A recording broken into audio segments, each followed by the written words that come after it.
Well, just 1 week ago, lawmakers in New York got together and decided to spend $27 million taxpayer dollars to provide college tuition to illegal immigrants in the state of New York. So New York is rich. I mean, they've got more money than they know what to do with. They're helping other countries' citizens with the money.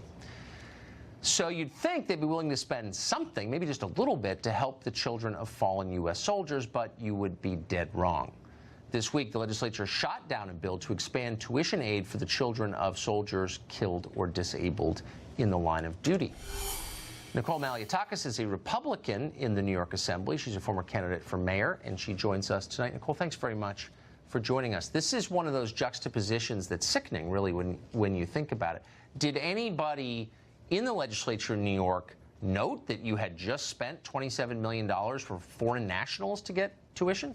We absolutely have. In fact, the last few days we've been doing all we can to expose this really dysfunction in New York State and the priorities being backwards. I mean, when you look at the fact that the state legislature, the Democrats, voted to give $27 million to individuals who are in this country illegally, and they could even be in here as little as 30 days, take the GED and qualify for free college at city and state universities, yet they turn around in a committee meeting and then vote against our Gold Star families, those children who've lost their parents and loved ones, to give them college. The same type of benefit. It's absolutely backwards. And thankfully, to an amendment that I had proposed, a rules change, you now get to see how these individuals voted in committee. Before, they could tell you they support a bill and then go vote against it. Now it's transparent, it's online, and you can vote them out.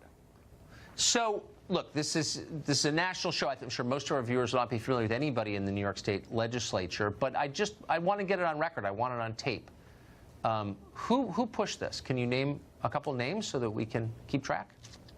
Well, the head of the committee is Assemblywoman Deborah Glick, and for 9 years they've been pushing legislation to give the free college to illegal immigrants.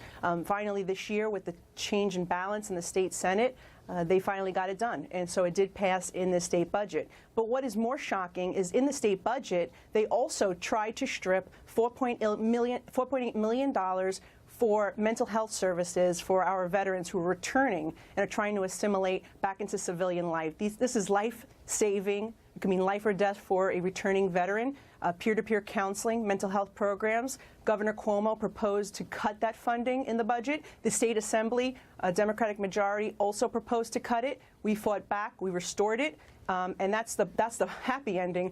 But at the same token, we see just a few weeks later that they're looking to not provide these benefits for free college for our young people whose families were killed in the line of duty protecting us. And quite frankly, you know, none of us would be elected officials right now if it wasn't for the military men and women who serve so bravely. And that's what's really shocking. There seems to be a lack of appreciation. And I have to tell you, how do you go to a family and say, you know, thank you for the sacrifices? How do you go to a veteran and say thank you for your service? And then you go into a committee meeting and vote to kill a bill that would provide free college for their loved ones a week after. Give it to people who are here illegally. What you're really saying is we hate our own citizens, and it's distressing. Assemblywoman, thank you very much for letting us know what's going on there. Thank you for covering it. Thank you.